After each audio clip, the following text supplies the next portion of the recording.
Good morning, everybody, or good afternoon, or good evening, or whatever time of the day it is for you. I'm just hoping that today is perfect Friday for you, because that's what we're here to talk about. And my name is David McLeod. I am one half of the Soul Talk guys, and I'm here with my good buddy, my friend, and my co-host, Tommy Stoffel. Good morning, Tommy. Hey, David. Good day, everybody. Happy Friday to all, as it is a perfect Friday.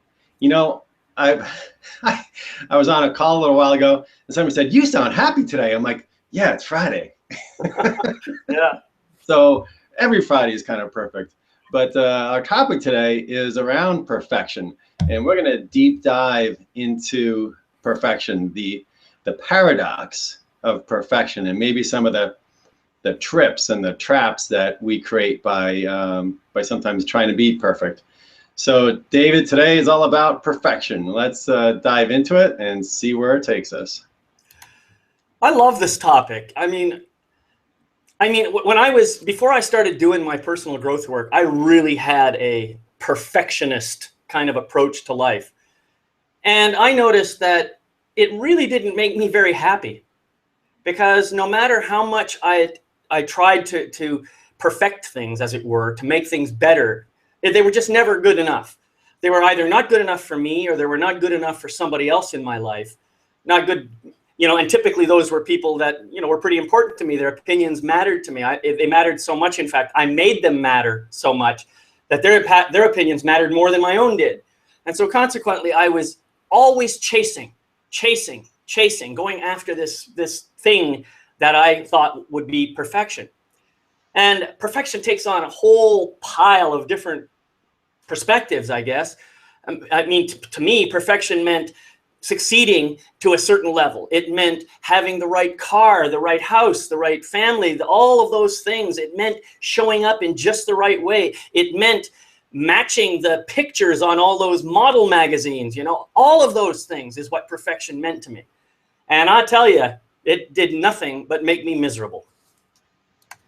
Yeah. Hang on a second. I got some lint on my jacket here. Yep. Yeah. There's a little more over on the other side there, Tom. David, I so resonate with everything you just said there, right? So many ideas came to my head, like, oh yeah, I was a freaking control freak. I was out to be seen in the image, my image, and how perfect that was. So like it was this outer projection of how I showed up in the world and how I was being. And you nailed it. You hit so many different things on the head there. Opinions of others, right? How much did that matter? Oh my gosh, what do they think about me? How are they going to see me? How am I going to be viewed? And we create this these internal bars of performance, or how we show up, to the point of the material stuff we have, the car we drive, how clean is the car we drive. We know out here in California that even before the drought, that if you were driving out with a dirty car, somehow you weren't as hip as people with clean cars. I don't know where that stupid idea comes from, but it's this incessant level of perfection, and a lot of it comes too from, in my life, from comparing myself to others. Yeah. Right. This constant comparison in my head of, oh, am I this enough? Am I that enough? Am I good enough? Am I rich enough? Am I pretty enough? Am I all that stuff? And you started off by saying it didn't make me very happy, and I can't agree more with that. It in fact made me miserable trying to be perfect. Yeah, and in fact, what I noticed is there were moments of, I don't know if I would call them happiness, but brief moments of gratification, I guess, where maybe the endorphins got turned on or something, and I actually felt a little bit of a high at some point if I could achieve something. But that would disappear very quickly, because my ego mind would be coming up very, very fast and saying, wait a minute, you're not done yet. There's still more to do.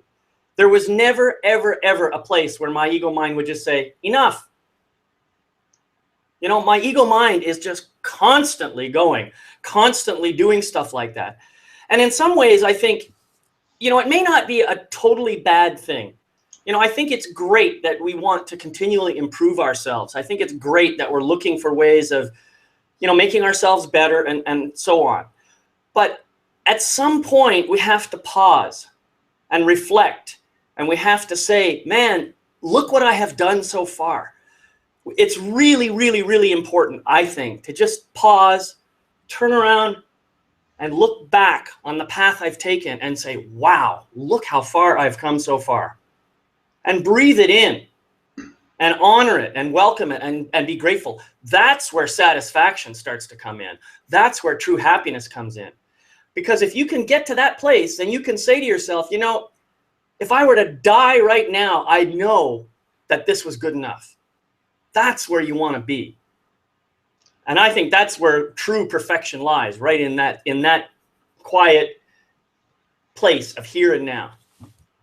Yeah, the perfection lies in letting go, trying to be perfect. Because until we do that, all these things you said there, the satisfaction, we're never going to be satisfied. We're never going to have enough.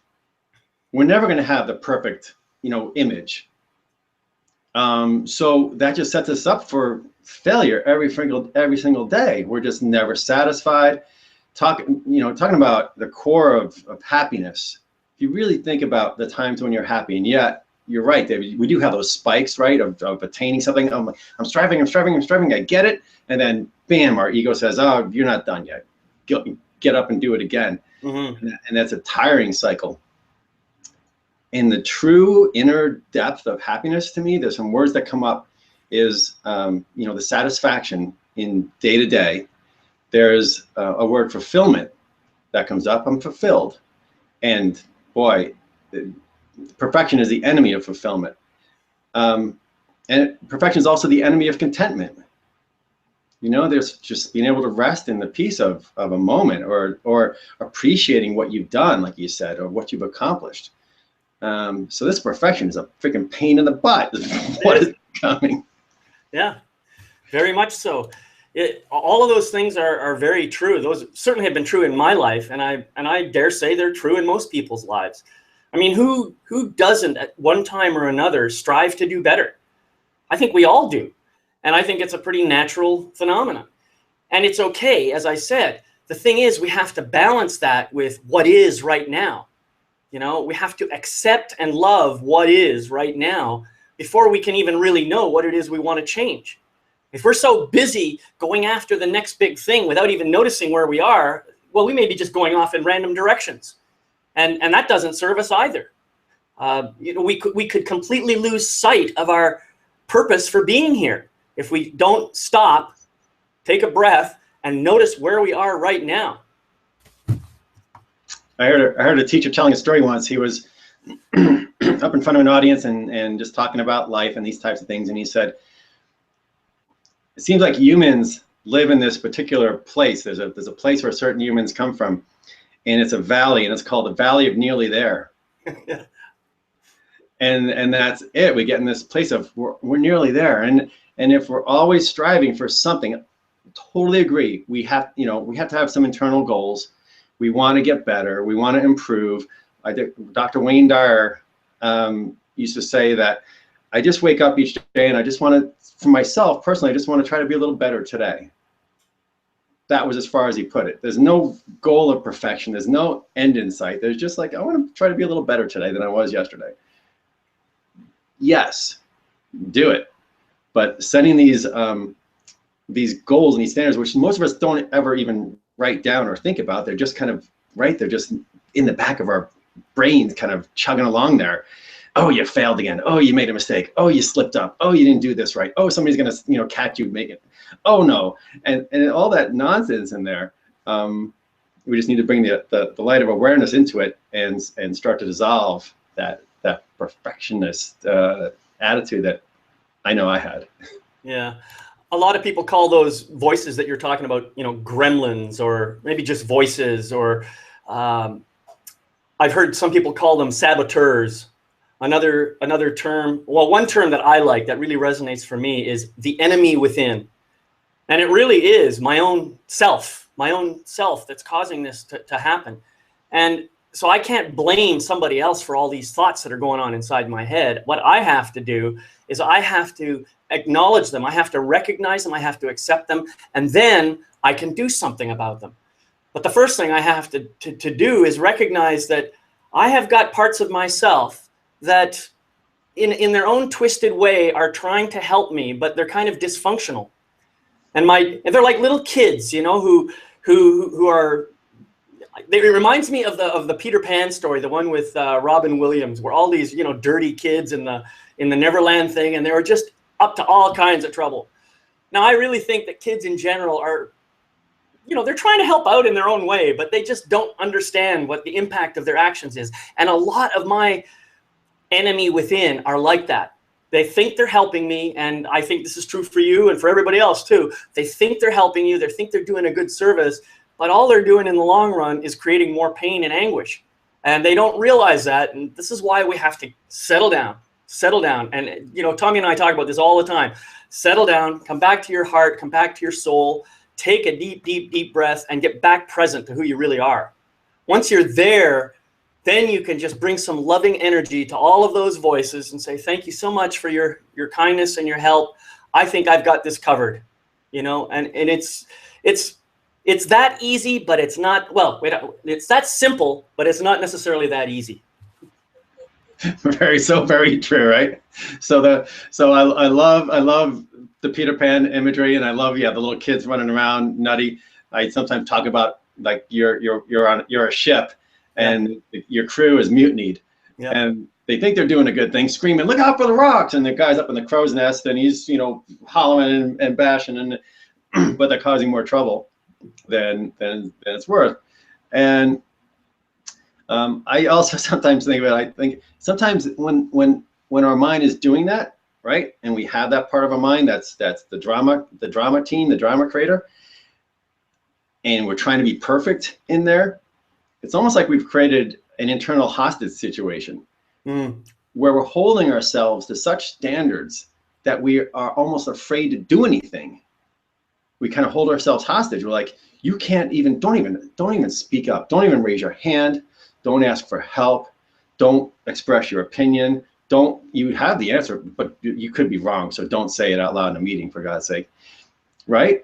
All that, and we kind of hold ourselves back for fear of not being perfect, for fear of being seen to not know something, for fear of, you know, all these things that we've been talking about. Really important to recognize that part of our mind and to start taming it and to get it back in order. So Tommy, I'm just curious, you talked a little bit earlier about how you were into this perfection cycle, and I'm curious about what impact it had on your life. What kind of, well, positive and negative? All right. From a positive standpoint, maybe on the outside, my life looked in order, right? I did have a house. I did have a car. I did have the job. I did have the family. I had all the things that you're supposed to have. So externally, if somebody looked at my life and knew me, they're like, wow, you got you're perfect, man. You got it all going on. But inside, I was a freaking mess. I was a control freak.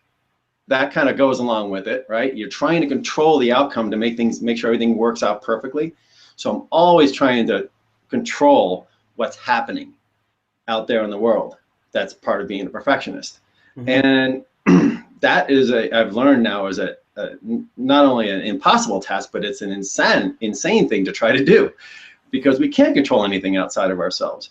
But you think you can, and then you try to do it, and then you get caught up in worry. I was worried all the freaking time inside. I would probably be dead by now of a heart attack if I hadn't stopped this nonsense. Because I was always like worried about, you know, how things are going to work out, what the outcome of something is going to be. I have to control this. And David, I professionally get paid to be a controller.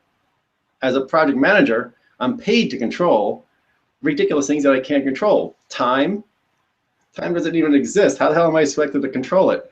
Money, other people's money in a project, and then the people themselves and the scope. It was just an impossible task. And I'm still a project manager, but I'm a much more relaxed and calm project manager now, because I realize what I can control and what I can't. So to me, it was the control freak aspect of it and all the worry that came with that. And that ruined my life nearly to a pretty serious degree.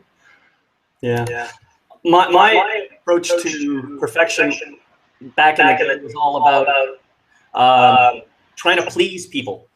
And that is to say, doing things that would reduce their level of stress, or would make them happier, or would keep them satisfied, or whatever. I always had it in my mind that that was my responsibility. Well, and to some degree that I actually succeeded. You know, in some ways I was able to make people happy, but in the process of doing that, I was disowning myself. I was not making myself happy.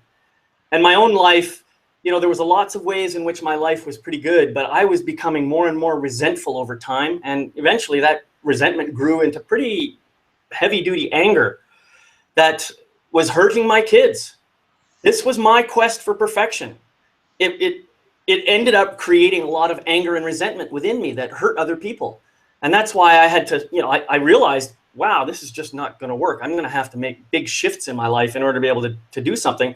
And you know, that's why I ended up coming down to California in the first place 20 some years ago, just to get away and to, you know, maybe to start over and to learn some new habits and to, you know, develop some new practices and so forth. It's taken some time, but this is where I've come to now, as I realize perfection is a complete illusion. There is no way that I could ever achieve it, at least according to my ego mind. But if I accept what is right now, then I can see it all as perfect already. And therefore there is nothing I need to do to improve it. It's a beautiful place to be. It allows me to be much calmer now, much more relaxed. Now, I'm not going to tell you I don't get agitated, I don't get angry, I mean, I'm a human being. I still have all those things happening to me. But I am telling you that I am in a much more calm place, much more often, and that gives me a much higher level of satisfaction than I ever had before. It's an amazing thing. It is such an amazing thing. So what you're doing is you're redefining the word perfection. And instead of perfection being something that's out there that I need to get to, that I haven't attained, if I just turn that and just realize that that if I accept everything right now and I'm in this moment and I'm existing, then everything is perfect. It's a totally different definition of the word perfection. And it's a different worldview, right? And it's a very present, in the moment, very enlightened view of existence and the world. And it gets into some of the other conversations we were having over the last few weeks about even recognizing that the hard stuff in life, or the stuff that seems to be going wrong, that we can learn from that. Even that's perfection. Yeah. So this acceptance word that you're bringing into this and tying it into accepting perfection and the perfection of acceptance is really powerful, David. Well, I like the way you turned those around. You know, the perfection of acceptance and the acceptance of perfection. I think that's really nice. I like that. We can probably take that and do a whole nother topic of it. Make t-shirts. What's that? Make t-shirts. Yeah.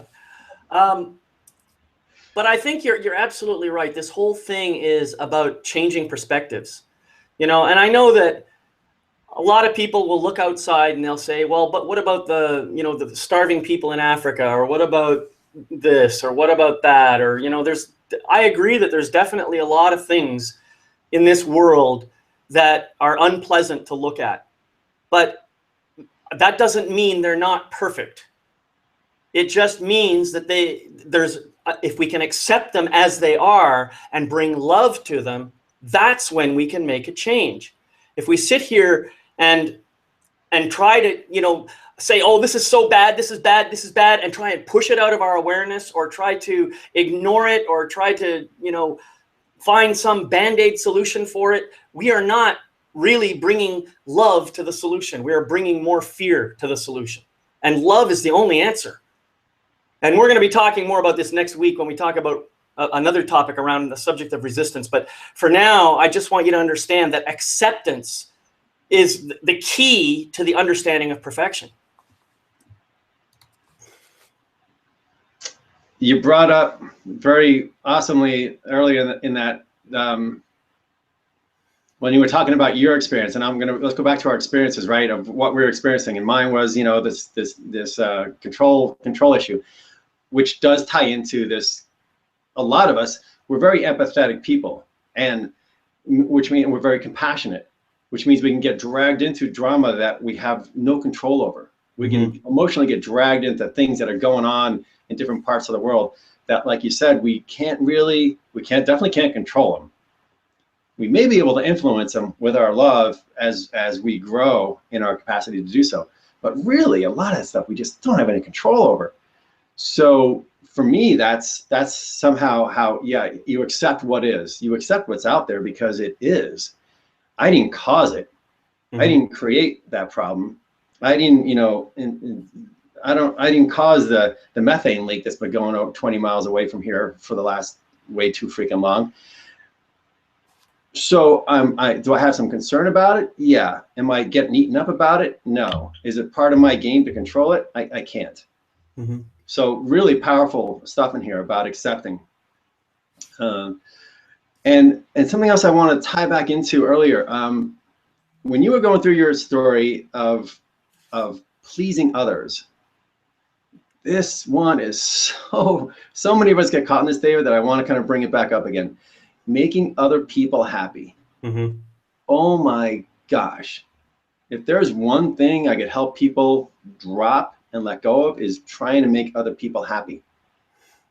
Not only is that not your job, but it's an impossibility. It's another one of these insane impossibilities, right? If you think about really another person, they're living their life, they're going through their stuff, they're having their drama, their experiences, their life, their knowledge, their wisdom, their karma, whatever it is.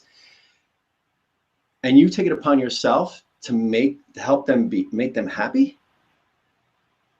You might as well, it's another hostage situation. That's right. It's ridiculously, when you think about the details of it, it's a ridiculous thing to even do, but all of us do it.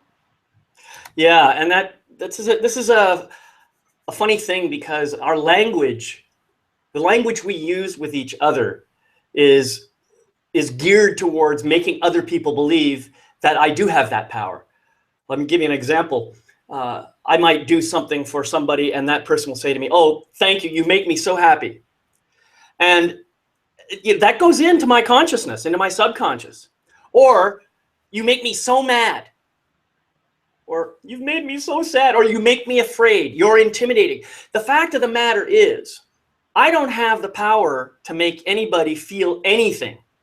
All I have the power to do is, think, speak, act, and feel the way I feel. And then you have the choice to react the way you want to react, or respond the way you want to respond. Similarly, you have the power to do those things as well, and I have the power to react or respond the way I choose.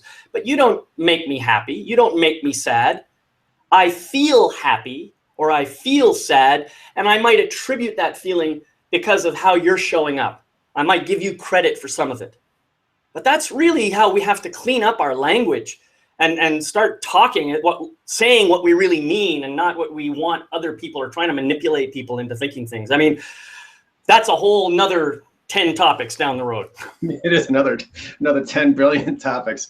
I mean, it's all about relationship and the hooks that we have in relationships of, how we push people's buttons and all that stuff, and how we have buttons that are pushed. And you're right, it's a whole nother set of topics.